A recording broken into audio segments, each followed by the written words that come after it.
A quick message from today's sponsor iMobi. I have a video coming up soon about the importance of cloud storage, and AnyTrans for Cloud takes the most popular services and allows you to manage them all from one place. Its super clean UI and intuitive design make for a great experience, and if you sign up with my link in the video description, you'll actually get a free Premier plan and an exclusive gift. Enjoy the video, everyone. Apologies for the weird upload and the weird upload time. My sister borrowed this from her friend, so I decided to borrow this phone from my sister. Hey guys, my name is Ryan Thomas with Failtech, and this is a weird one, a budget phone from me, the Galaxy A3 in 2018 and beyond. And the first gen Galaxy A3, not the second or third, the one from 2014. You can get one of these on eBay used for about £50, which I wouldn't recommend, but we'll get back to that later on in the video. This was meant to be a budget phone back in 2014, and what it really is a 4.5-inch justification for why I think that buying budget phones at any age is a bad idea. Sure, it was one of the best made Samsung phones at the time. Has a metal rail around the outside, has chamfered edges, it's very, very thin. I mean, 6.9mm thin. It feels solid in the hand, even though it's so thin. It hasn't got any kind of IP rating, but back then this wasn't really very popular to have in high-end phones, let alone mid-range ones. Like I said, it feels good in the hand, but there are larger bezels. It's fairly hefty for its profile, and it's not going to fit everyone's taste because it hasn't got that beautiful glass back that we are used to seeing on modern day phones. The big bezels surround a 540 by 960 Super AMOLED display, which on the face of things doesn't sound too bad, although there are some really horrible off-axis viewing angles, and the overall kind of sharpness of the display is not very good for kind of the fact that you'll pay £50 for this thing. Of course, it is low end. I'm really not expecting anything higher than this resolution, but considering you can get Galaxy S4s at around the same price, it is kind of difficult to justify. Don't get me wrong, the display looks okay. The colours are pretty good. It's got some pretty inky blacks. The colours aren't as saturated as the modern Samsung AMOLED panels, but what we're glad to have here is off-screen capacitive buttons, because that leaves way off on the screen for more screen real estate for things like applications, which at 4.5 inches is actually quite important. Now, that home button isn't a fingerprint scanner at the same time, which obviously is kind of a given considering the age and the price, but it is something that my sister, who was borrowing this phone, was really annoyed about. There was no like fingerprint ID, which is really annoying to a lot of people, and it's one of my pet peeves. I just don't like phones that don't have fingerprint scanners. Also, I am really sorry about the noise outside if you can hear that. This is why I haven't been able to shoot. Probably the worst thing about the entire phone is its battery. It's a 1900 mAh cell, and in an old Samsung, well, that's fine because you can just replace the battery, but not this one. You can't replace the battery, and the fact that it's a 1900 mAh cell in a 4.5-inch screen display, and it's a Samsung one, you know, like it's an old phone, it's a Samsung, it's not very well optimized, it's not very power efficient, and that tiny battery. Well, what makes it worse is it isn't even compatible with fast charging nor wireless charging. Like, none of that technology is here, so you're stuck with a small battery, unoptimized software and hardware, and some pretty slow charging methods as well. So it's really not very good, and whilst yes, you can service it yourself, it is quite difficult to do. The rear mounted speaker, by contrast, really isn't that bad. It's kind of up near the camera, which is something that we saw on really old Samsung devices.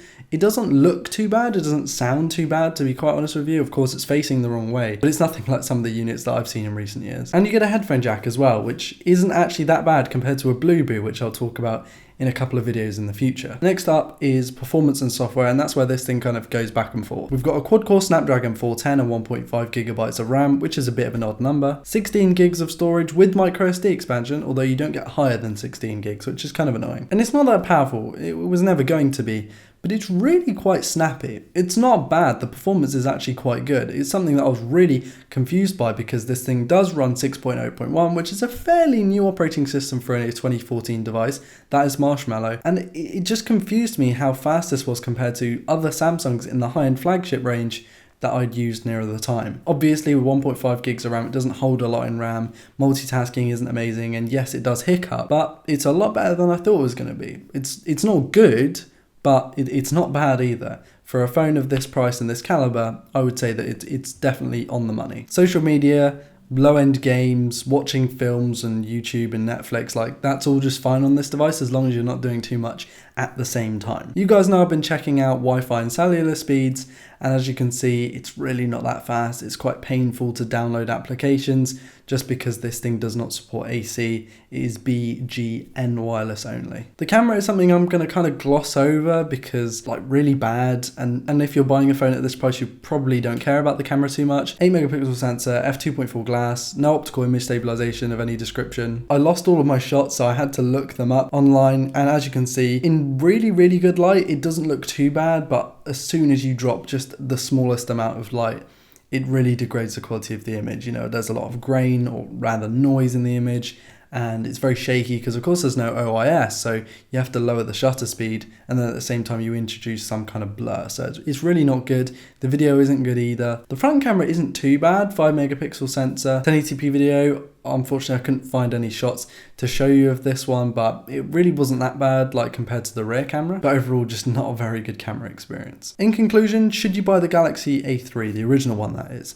And in my opinion, absolutely not. It's not worth your time or your money. Yes, it's very cheap, but there are also a lot of other phones that are very cheap. The Galaxy S4 or the Galaxy S3, like both of these would be better options than this phone. The things that really annoyed me about this phone are the fact that it's got such a small battery and it's crammed in and it's not easily user serviceable. Secondly is there isn't a lot of software available in XDA forums for this device. And thirdly, that camera is just abysmal. And even if you don't want to buy the Galaxy S3 or 4, stepping up just a little bit more money and going with something like, well, I don't know, the iPhone 5S or the Nexus 5 or the Nexus 5X even is coming down in price a lot. Just going for something like that, it's going to give you a lot more future proofing, although a lot of people hate that term, and you're going to get more out of your smartphone. It's kind of like buying budget graphics cards. You go below $100 and you're going to get something that's not worth your time. In conclusion, this phone is not very good and I don't recommend it. If you can get one for like £5 or £10, then great, that's fine.